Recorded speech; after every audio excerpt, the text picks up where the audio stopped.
बस्ती क्षेत्र में अभी स्वच्छता की धज्जियां उड़ी हुई है।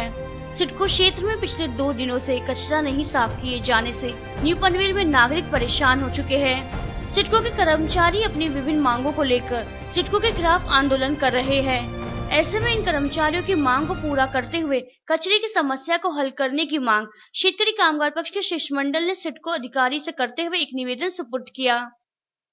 दरमियान सिडको अधिकारी ने जल्द से जल्द निर्णय लिए जाने का आश्वासन दिया। इस पूरे मामले पे पूर्व विरोधी पक्ष नेता संदीप पाटील ने जानकारी दी।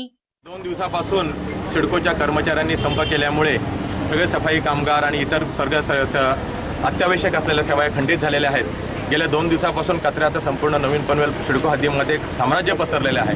असोसिएशन सोसायटीच्या बाहेर कचऱ्याचे ढीग पसरलेले आहेत। अतिशय दुर्गंधी झालेली आहे आणि या युनियन आणि सिडकोच्या वादामध्ये नागरिक मात्र भरडला जात आहे आणि सरते शेवटी नागरिकांच्या मागणीनुसार आज शेतकरी कामगार पक्षाच्या वतीने आम्ही जेसीबी आणि डंपर स्वतः लावून कचरा उचलण्याचा प्रयत्न केला, परंतु ताबडतोब इथे युनियनचे सर्व पदाधिकारी आलेले आहेत की ज्यांचा पोटापाण्याचा विषय हा सिडकोशी गेले काही महिन्यांपासून ते भांडत आहेत। त्यांनी एक आम्हाला विनंती केलेली आहे की 2 दिवसामध्ये हा प्रश्न सुटल्याच्या नंतर ताबडतोब आम्ही हा कचरा उचलला जाईल।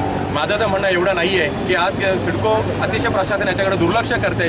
आज शुक्रवार, शनिवार, रविवार 3 दिवस सुट्टी असताना कोणी याच्यामध्ये कार्यालयात येत नाहीये।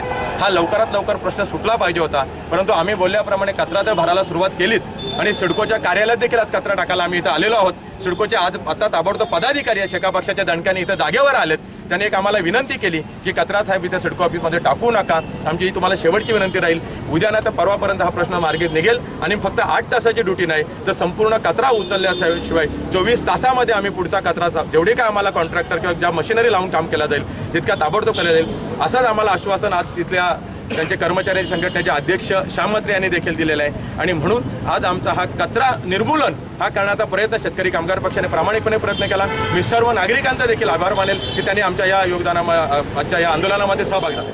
तो वही प्रीतम म्हात्रे ने सिडको पे टिप्पणी करते हुए नागरिकों की समस्या हल करने की मांग की। आम्ही कचरा उचलण्याचा एक हेका घेतला होता शेतकरी कामगार पक्षाने।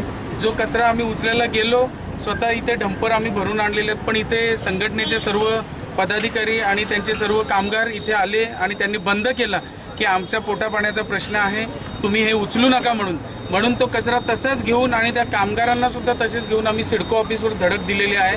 आणि सिडकोचे आज अधिकारी सुद्धा इथे कोणी मला दिसत नाही आहेत, डॉक्टर सुद्धा कोणी इथे दिसत नाही आहेत आणि खरोखर तो कचरा आता आम्ही इथे गेट समोर आहात, तुम्ही डंपर इथे बघाल तर गेट समोर उभा आहे, पण आम्हाला नागरिकांना सुद्धा त्रास द्यायचा नाहीये।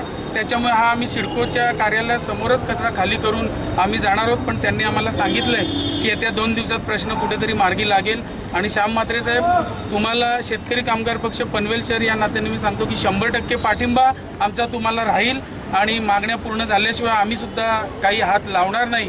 पण सिडकोला सुद्धा जाग याची आली पाहिजे, तर सिडकोने लवकरात लवकर याची मला तर वाटतं आजच त्यांनी विचार करावा आणि सुट्टीची वाट न बघता कचरा उचलायला लावावा आणि कामगारांच्या सुद्धा मागण्या मान्य कराव्या। दरमियान शेका पक्ष शिष्टमंडल ने श्याम म्हात्रे को इनके आंदोलन के लिए समर्थन दिया।